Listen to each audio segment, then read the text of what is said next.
Allô tout le monde, ici Rémi. Pour ceux qui ne le savent pas encore, moi je concentre le sujet de mes capsules sur la finance et l'immobilier. Et je trouve qu'on ne reçoit pas assez d'éducation financière quand on sort de l'école secondaire et qu'on rentre dans la vie professionnelle. C'est pourquoi je continue aujourd'hui la série Ce que j'aurais aimé savoir sur l'argent à 15 ans, afin d'aider les jeunes quand on rentre dans la vie professionnelle avec un salaire et des dépenses. Salut Rémi, c'est Guillaume. Salut Rémi, je m'appelle Lauriane. Salut Rémi, je m'appelle Benjamin. Salut Rémi. Salut Rémi, moi c'est Lily Rose. Je vais demander.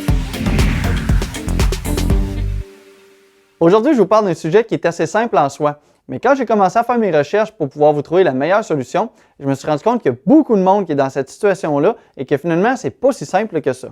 Avec la capsule d'aujourd'hui, je vais vous donner des trucs pour faire en sorte que vous puissiez sortir du fait de vivre de paye en paye, parce que oui, c'est le sujet d'aujourd'hui. Salut Rémi, c'est Benjamin.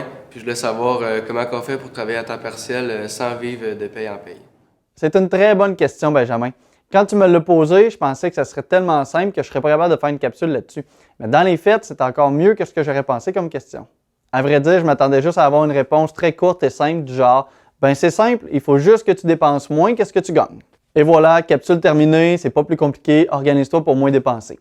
Mais dans les faits, je me suis rendu compte que ça valait quand même la peine de faire une capsule là-dessus. Premièrement, regardons combien de personnes sont dans cette situation. Au Québec, c'est 33% des gens qui vivent de paye en paye. En d'autres mots, c'est une personne sur trois qui vit de paye en paye, c'est vraiment énorme. Mais bon, est-ce que c'est normal? On va plutôt comparer ce chiffre-là avec les autres, voir si on est vraiment dans la misère. Le Québec fait quand même mieux que l'ensemble du Canada parce qu'au pays, c'est 44% des gens qui n'arriveraient pas à joindre les deux bouts si jamais leur paye était retardée d'une semaine. Selon mes recherches, ça s'explique entre autres parce qu'au Québec, on a beaucoup de programmes sociaux, un peu comme les garderies subventionnées, qui permettent d'alléger un petit peu le portefeuille des familles, ce qu'il n'y a pas nécessairement ailleurs dans le Canada.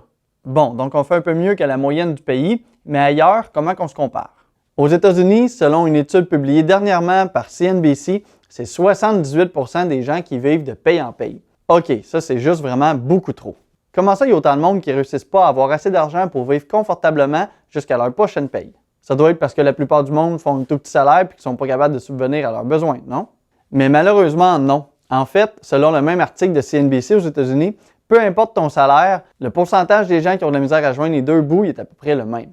En fait, il y a 32% des gens dans cette situation qui font plus de 200 000 $ par année. C'est même plus que les 27% qui font entre 55 et 70 000 par année. Comme quoi, gagner plus d'argent, ça semble pas être la solution facile. Une autre façon de démontrer que faire plus d'argent, ça ne vient pas nécessairement compenser les problèmes financiers, eh bien, selon la même étude, peu importe ton revenu, la frustration liée à l'argent est à peu près la même. Les gens qui ont 50 000 $ de revenus et qui dépensent tout, eh bien, c'est probablement le même genre de personnes qui, même s'il y aurait 200 000 $ accessibles, eh bien, ils dépenseraient tout aussi. L'inflation du mode de vie selon le revenu, eh bien, c'est une maladie qui, malheureusement, touche beaucoup trop de monde. Est-ce que tu te souviens quand tu venais tout juste de sortir des études que tu faisais à peu près 30 000 par année, mais que tu réussissais à t'en sortir? Oui, peut-être que tu arrivais quand même un petit peu serré à la fin du mois et que tu allais peut-être moins au cinéma ou au restaurant, mais quand même, tu arrivais bien à t'en sortir puis tout allait bien comme ça. Aujourd'hui, quelques années plus tard, tu fais maintenant 50 000 $, mais tu n'arrives toujours pas à t'en sortir. C'est pas un peu bizarre, non? Ben ça, c'est dû au fait que les gens ont tendance à augmenter les dépenses quand les revenus augmentent. Je ne parle pas ici du coût de la vie qui augmente, ça affecte tout le monde. Je parle ici du fait que quand vous avez obtenu votre augmentation de salaire, ben au lieu de garder exactement le même train de vie puis d'investir le surplus que votre augmentation vous amenait, eh bien vous vous êtes probablement plutôt dit « Ça fait longtemps que je veux me payer ce 4 roues-là, j'ai travaillé fort, puis maintenant que j'ai reçu mon augmentation, eh bien je peux me le payer. » J'ai pris une grosse dépense comme un 4 roues, mais c'est la même chose avec une TV qui tout d'un coup, au lieu de la 32 pouces qui était bien correcte jusqu'à maintenant, eh bien elle se retrouve un petit peu trop petite, puis comme tu as un peu plus de lousse dans ton budget, eh bien tu vas en vouloir une plus grosse. Maintenant que tu as un peu plus d'argent dans tes poches, il y a plein d'autres exemples qui peuvent arriver. Pourquoi te faire un lunch le matin quand tu peux passer au restaurant le midi? Tu vas vouloir un nouveau divan, un nouveau cellulaire, un voyage de plus dans le sud par année? La liste est longue de choses que tu vas trouver qui tout à coup ne convient plus nécessairement à ta vie, même si avant tout allait bien. Mais maintenant que tu as un petit peu de budget, eh bien tu vas vouloir tout changer ça. Et en plus, vouloir changer juste une chose parce qu'on a un petit peu de liberté dans notre budget, eh bien ça a un effet pervers un petit peu et c'est ce qu'on appelle l'effet Diderot. Monsieur Diderot, il vivait bien sa vie puis il aimait bien ses choses jusqu'à temps qu'il décide d'acheter une nouvelle robe de chambre.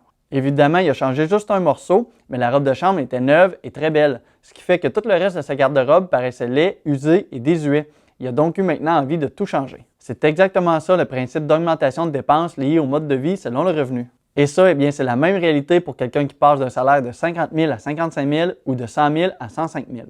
Notre société fait qu'on a toujours besoin de plus, meilleur et plus rapide. C'est une roue sans fin. J'en parlais dans mon entrevue avec Pierre Séguin la semaine passée. Il vaut mieux s'acheter de bonnes choses, mais les garder plus longtemps que d'acheter n'importe quoi et de les changer régulièrement. Ce principe, il va non seulement aider l'environnement, mais il va surtout aider beaucoup ton portefeuille.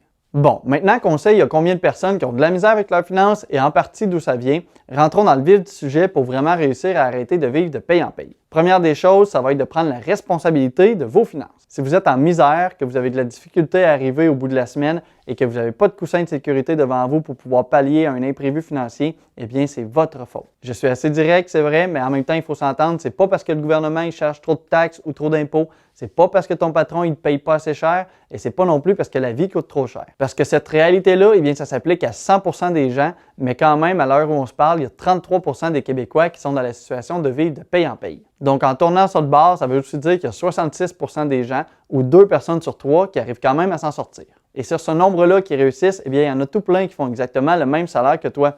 Ça veut dire que ce n'est pas quelque chose à l'externe qui affecte tout le monde qui va faire que tu ne réussis pas de vivre de paye en paye, mais plutôt quelque chose directement de ton côté. Maintenant que tu sais que ça vient de toi, eh bien, c'est probablement parce que tu dépenses trop sans nécessairement savoir réellement où va tout ton argent. Pour comprendre tes finances, il va falloir que tu te fasses un budget. Je ne dis pas de faire un budget plate, un peu comme tout le monde dit.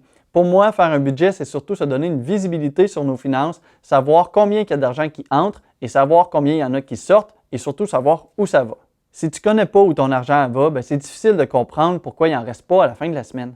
Probablement que tu reçois ta carte de crédit et tu te rends compte que tu as des petites dépenses que tu t'en préoccupes même pas, un peu comme le Netflix. Mais si on additionne le compte Netflix, le compte Disney pour les enfants, le Spotify pour la musique, le Amazon Prime pour te faire livrer des choses inutiles, ton compte de téléphone et tous les petits abonnements que tu as, eh bien, tu te rends compte que ça commence à faire des dizaines de dollars par mois, voire des centaines de dollars par mois, et ça paraît dans un budget. Une fois que tu vas avoir fait ton budget en comprenant toutes ces petites dépenses-là comme les grosses, eh bien, tu vas te rendre compte qu'il y a probablement des choses qui sont inutiles que tu vas pouvoir couper. Je ne dis pas de couper toutes les activités ici, il faut quand même faire des choses puis apprécier la vie.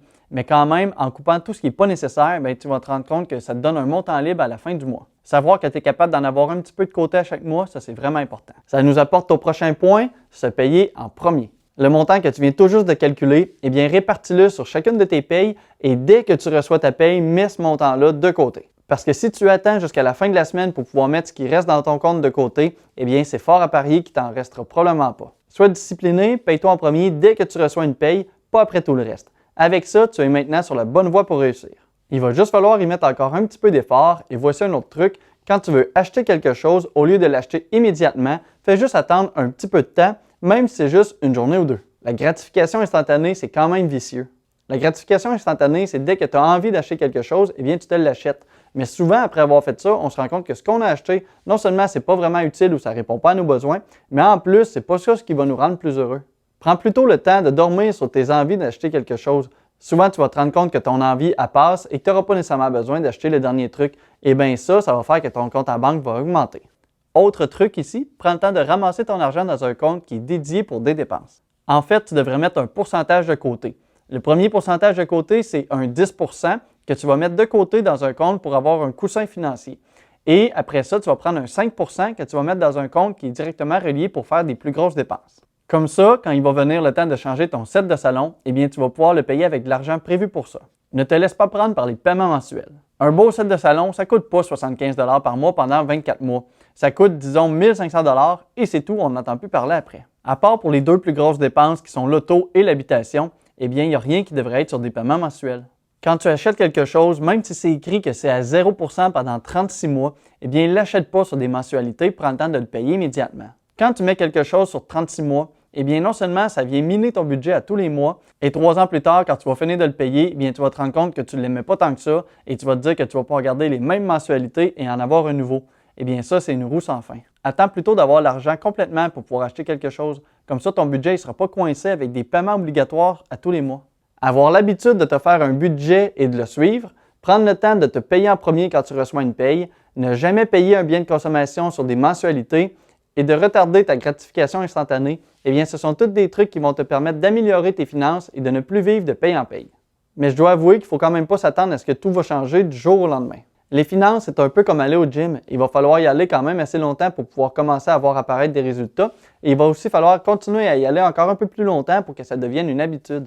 Vous ne pouvez pas faire ça pendant 6 mois, commencer tout juste à mettre vos finances à flot et finalement arrêter et retomber dans vos vieilles habitudes. Vous allez quand même retomber à votre point de départ.